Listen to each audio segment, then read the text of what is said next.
Hello dancer friends, my name is Makena Kimani. This is the Kanakana Dance Center and welcome to today's conversation. Our guest today is the founder of Dance Tribe Lex. He is an Afro-Latin dancer and educator. Thank you for joining us today, Bruce. Well, thank you for having me. Tell us a bit about yourself. So, my name is Bruce. I am an Afro-Latin dance instructor in Lexington, Kentucky for now. I am a social dancer at heart.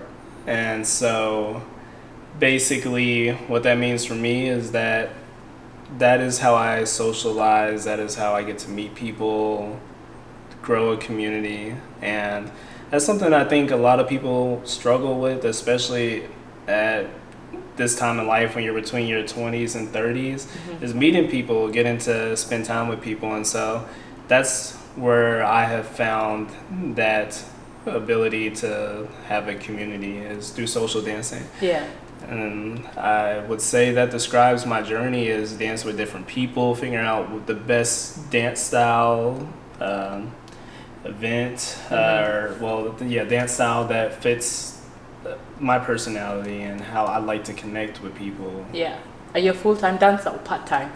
I would say I'm a full-time dancer. Okay. Everyone calls me the dancer Bruce, even family who hasn't seen me in years. Yeah. Are like, yes, that's the dancing cousin. I'm like, you've never even seen me dance, but it's all over social media. Like that's my life on social media is dancing, and I don't even do it on purpose. It's just it just happens. What it is, yeah. Oh, I like that. So Bruce and I met in 2022, 2 years ago, here in Lexington, and then I feel like just in the true Afro-Latin spirit, we kind of connected again, and we've been going for socials, and here we are now.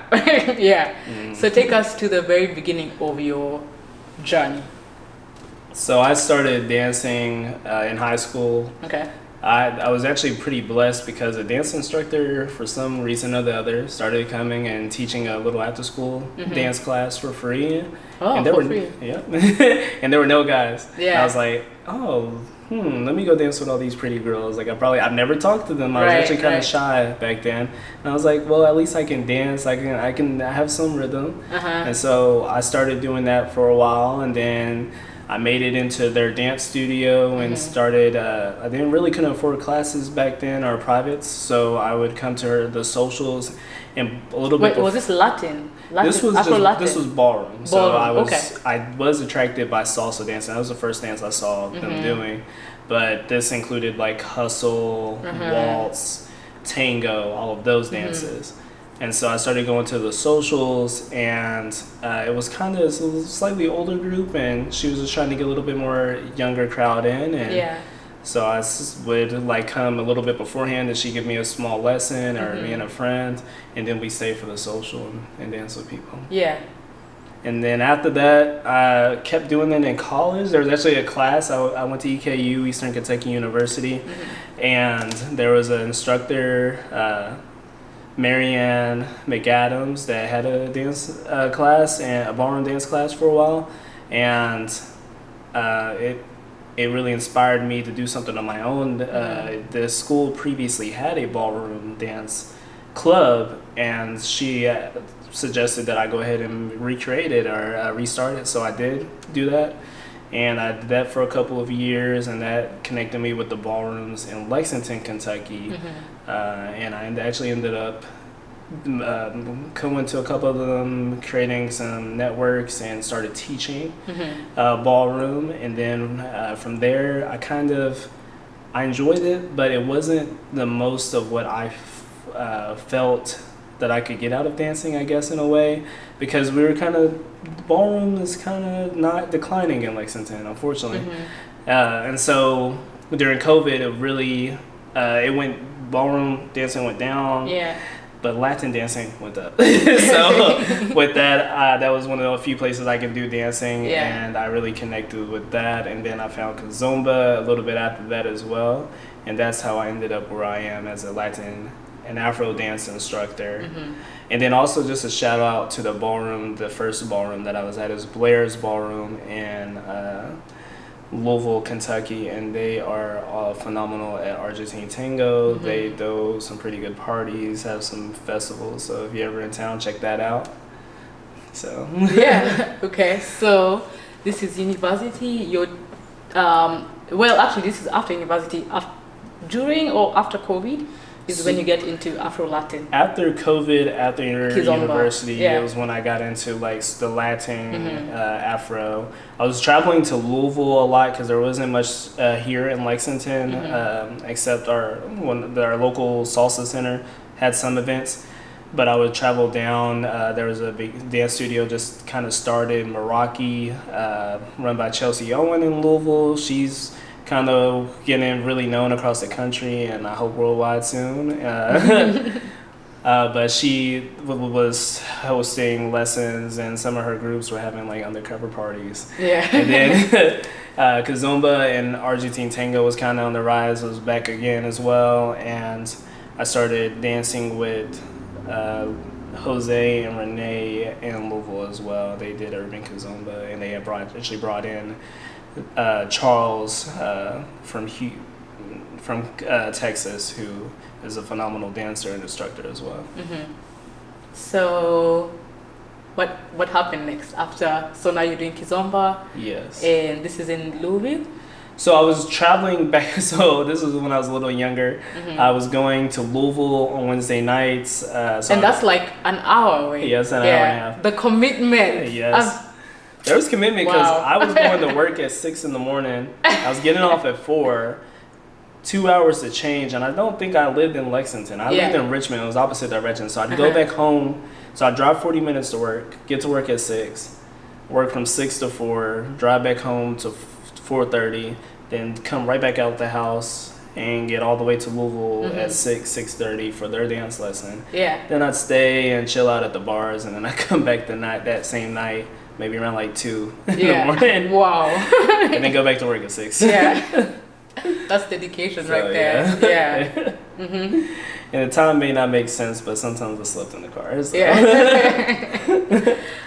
So is that when kind of you started thinking about dance drive, or was there still other things in between? There was a very long pause. I was still teaching ballroom, I think, at that point. Or maybe I was in between. I think I was still teaching, but we had slowed down as well because of the mask situation and so on. I think we had to close for a while. But then this is still during COVID? Okay. Yes, I believe this was, maybe it was a little bit before COVID. Okay. It was leading into COVID because COVID happened it was still there, but we didn't shut down immediately. Okay, yeah. So this was before mask, but I think it was it was October was when I kind of ended my little journey of driving back and forth between Louisville the October before COVID. So in between there, we shut down the studio and then we reopened a little later, and that's when I started picking up teaching. And I taught at the Ballroom House in Lexington, Kentucky. Yeah. I actually went for a social there like 2 weeks ago. Oh yeah, I didn't know you taught there. Cool. Okay, keep going. And so then the timeline's hard because COVID was just so out there, and then I taught for a while, and then I think about a year and a half later I decided that I wasn't growing as much as I'd like to in ballroom, and also I was actually including Kizomba lessons and the techniques and things that I was learning because I was actually still traveling for Latin socials and Kizomba, so I've been to St. Louis for Kizomba, Texas for Kizomba, Florida for Latin, and all these techniques, they can be applied to these dances, but that doesn't mean the dances necessarily embody those ideas and techniques. And so I was like, well, I am loving Latin, let's teach Latin. I'm loving Kizomba, let's teach Kizomba. Let's kind of bring it home to what that is for me, I guess, and my personality. Okay.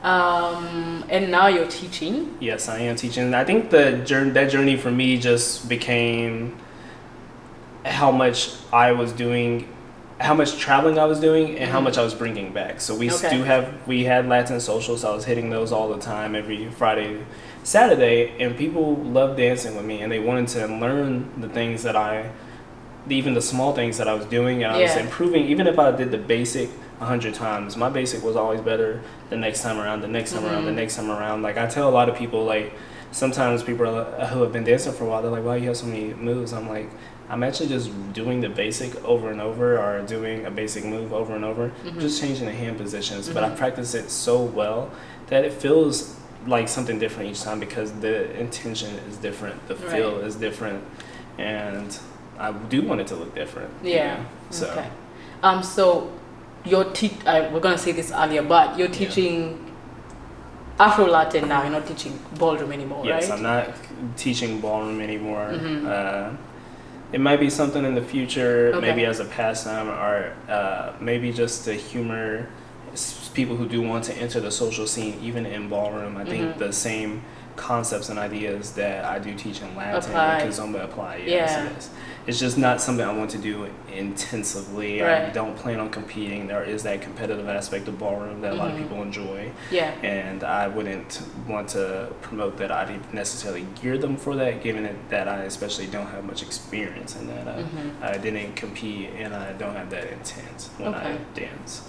Tell us a bit about Dance Tribe Lex. That's your dance company? Yes, that's my dance company. It's still in the works. No one buy up all the domain names. I have bought one. So, so actually, is this at the beginning you introduced it as Dance Tribe Lex? Yeah. That is some of my domain names. Okay. But the idea is actually just Dance Tribe. I'm not sure how long I'll be in Lexington, Kentucky. Right. Okay. Because Lex is just Lexington, it's Lexington, and I love to travel, and I have been traveling for dance. I've met so many amazing people, and I reconnect with them when I go to the other dance events. And so Dance Tribe, for me, the idea was growth and inclusivity, and I guess even starting out, it was just about the fact that I met people. You know, sometimes, especially after COVID, we kind of found niche, and we really stuck to each other in certain groups, and that's good and healthy to have a good community. But it's also good to have a community that's inclusive, that if someone visited, you say hi, hello, you can sleep on my couch. Hey, and I was getting that so much. Like, I would go travel, I had friends who moved, and like, you can come visit me, you can stay with me, let's go dancing. Oh, you're in my town? I want to go dancing. People who don't even dance, they're like, I know you dance, and I love to have my experience dancing while in my city with you. And so I like that, because I think that, because that's how we met.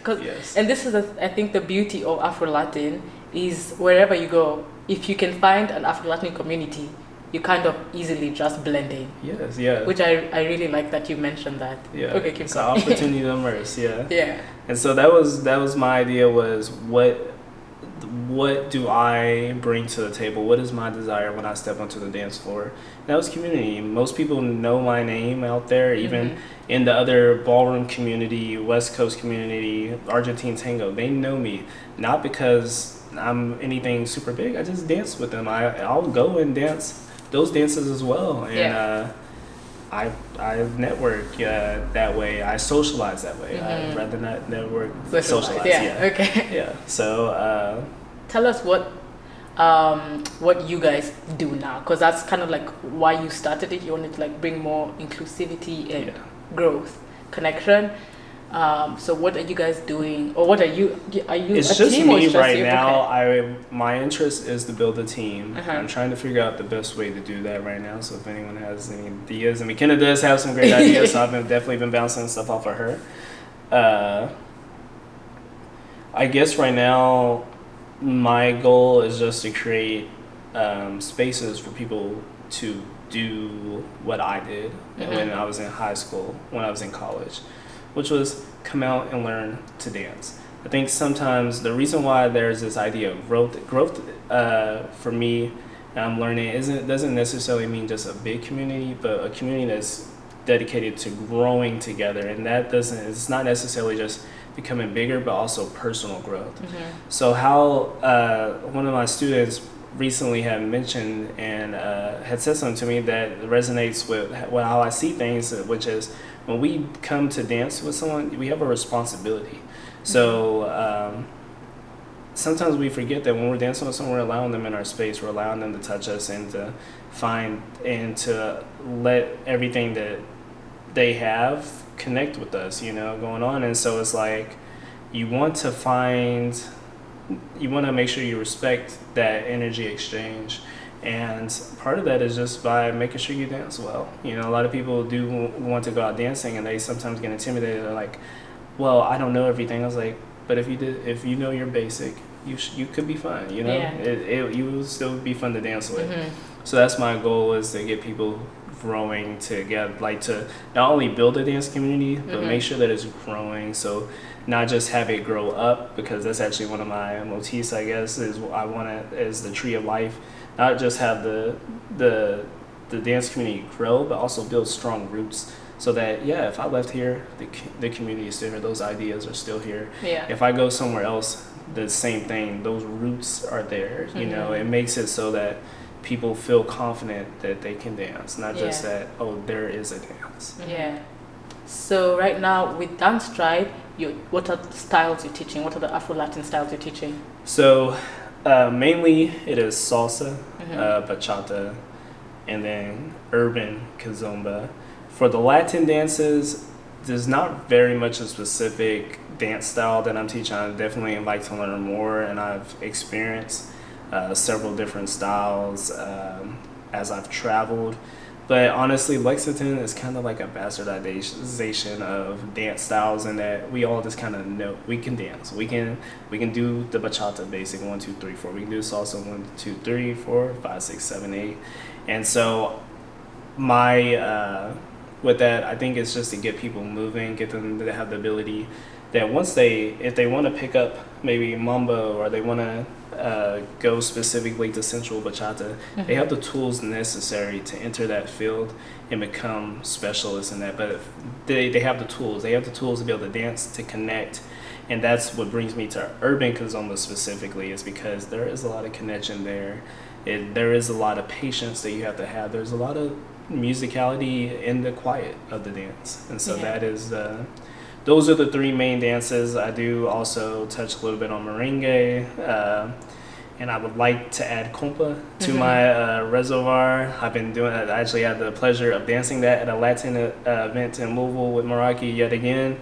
Their DJ that they brought down played some compa, and I had a good old time. No one knew how to dance it, but everyone thanked me afterwards for dancing that with them. Yeah. This is a chill dance. Yeah. Okay, so we'll come back to this towards the end, and you can tell us when you have your classes for anyone who's visiting Lexington, or if they're just trying to figure out where to dance, well, say come here. But before we get there, who inspires you as a dancer? So there have been a lot of inspiration, but I think one of the main people in my life that has kind of brought it full circle is Charles. He is located in Austin, Texas, and I hope you see this, because you are someone I very much admire. You are a good role model for me, because for one, you're an African American male that is pushing the limits on what you can call a dance instructor, a dancer, a teacher, and all of the above. Because I actually went to my first Kizomba weekend. I think that was the first time I even danced Kizomba, was at a weekend there in Louisville. And he was there, and he actually led me. That might have been I think that was the first few times I actually danced with another male, and it was a strange experience. And I was like, I don't know about dancing. I'm the first time dancing this close and that, but it was the idea, the respect that he gave in that space, and the respect that he gave his students, and the intention that he also taught with was very impressive. And that has stuck with me to where I actually taxi danced at his last event in Houston, and I mean in Austin, and it's called Neo Kids, and I definitely will again next year, and I'm hopefully we'll make that an annual trip for myself. But not only that, as he's developed, he's also grown in his pedagogy, and he's been building apps to help with dancers network, and to help also instructors be able to put out their events and get paid. And also is designing a dance scheduler and all of the above. And so I really stand behind that and support that. And also just the idea that he's creating a foundation. Kizomba and even salsa bachata, those are represented by individuals, whereas ballroom, you have like Arthur Murray and Davita. Those are corporations that kind of are businesses that or organizations, better put, that create those rules and the boundaries and the expectations when it comes to those dances. But in Latin and Kizomba, it's really up to individuals that have decided to kind of unify not only their community but communities across the states, across the country, across the world.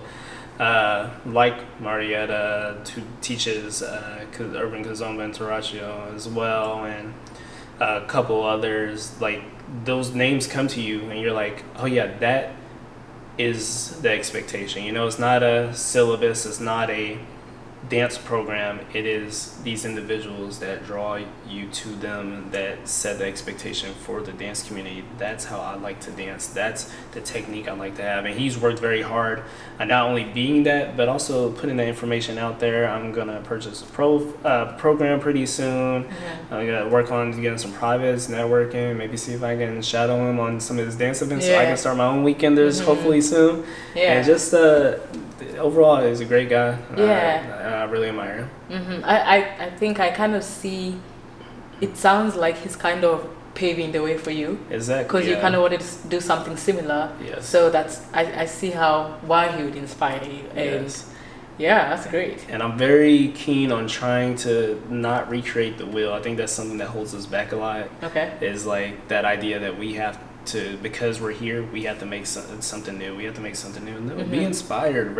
Be inspired by the people that are paving the way. Be following their coattails. Take ideas, credit them for sure, but we're leaving something for the next generation. Right. You know, that's the point. Yeah, I like that. What's one memorable highlight from your dance journey so far? So right now, recently, and if you can see, this is my Kizzo dance shirt from my visit to Montreal. That was my first time out of the country, and Kizzo is a urban Kizomba dance event put on by Babs, and it was an experience. 10 out of 10 on instructors, on the dances, the socials. I danced till 3, 4, 5 in the morning. I didn't make it every single night. I danced in a pool. I sweat my behind off. I apologize to all the follows that have probably a cup loads of sweat on their heads and on their shoulders. And I thank all the followers who danced with me for hours on end. And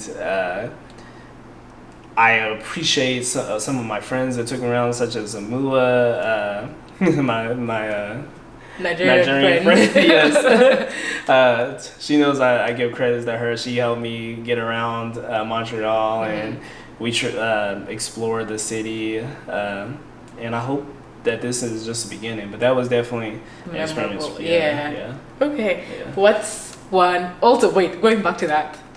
Yes. Because when we met, he was talking about it the whole time. Yes. And showing me videos. No, it is definitely a source of pride.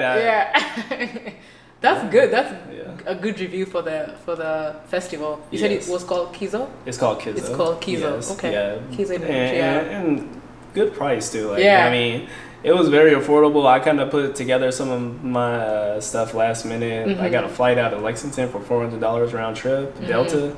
So it was worth it. Yeah, it was worth it. Okay, cool. For sure. Tell us one fun dance fact about you that not many people know. Yes. So I think the one now that I'm realizing is the fact that I used to teach ballroom. Right. Okay.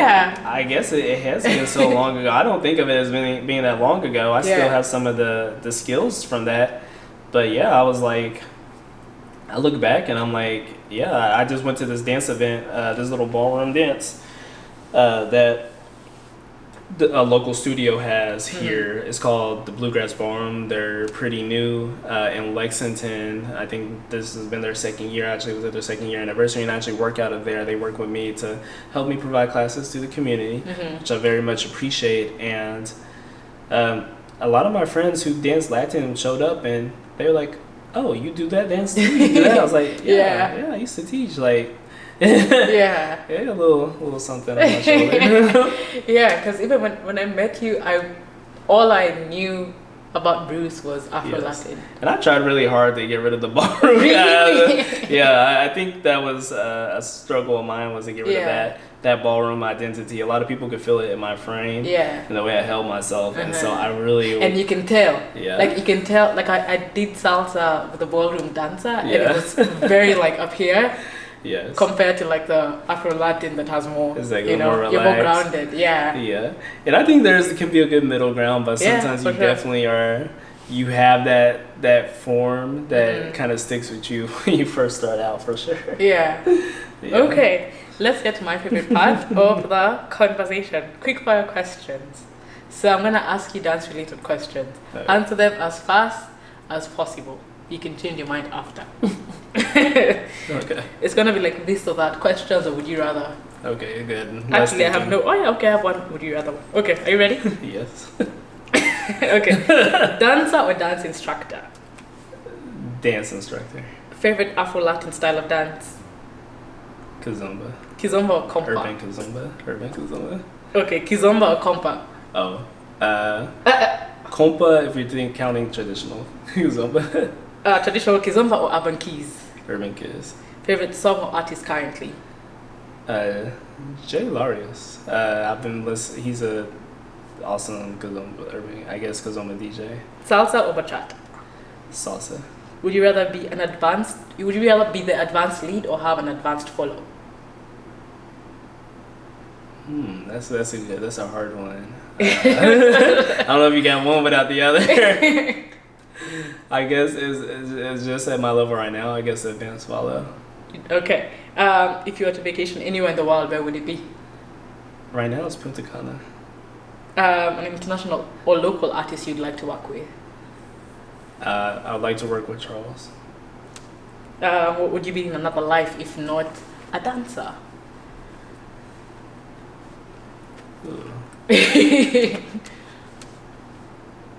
I guess a researcher, but I'm doing that now as well. So you just do that like more. Yeah. Doing some more. Okay. Okay, cool. Thank you for sharing your dance journey with us. No problem. Tell the people where they can find you online, where they can find Dance Tribe.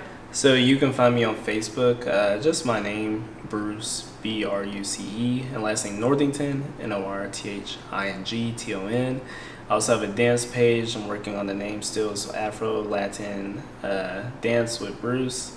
And then my Instagram is Dance Tribe Lex. That's my handle. You can find me there. Yeah, I think that's the only social medias I have right now. And I also have a Twitter, but you'll have to find that. I mean, not a Twitter, a TikTok. Yeah. That you have to find me on. You'll probably find that on the Instagram link soon, and then also maybe you'll see Makena on there. Oh yeah. Right. Yes. Okay. Classes. When do you offer your classes? So right now, locations, I guess, is more important. All the classes are in Lexington, Kentucky. Mm-hmm. We're actually in the dance studio, a art studio called Levy Collective, and we are located at 607 North Limestone in Lexington.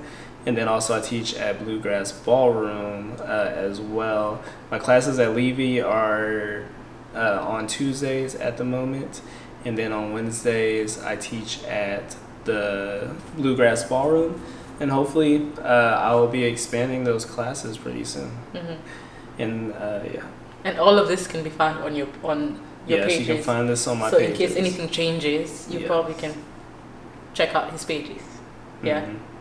And then I also host socials. They're on hold right now, but there's a pretty cool place called Prince Cuts that lets us do socials there. They have a full service bar, lights, sound system, and hopefully I'm hoping to expand that even more.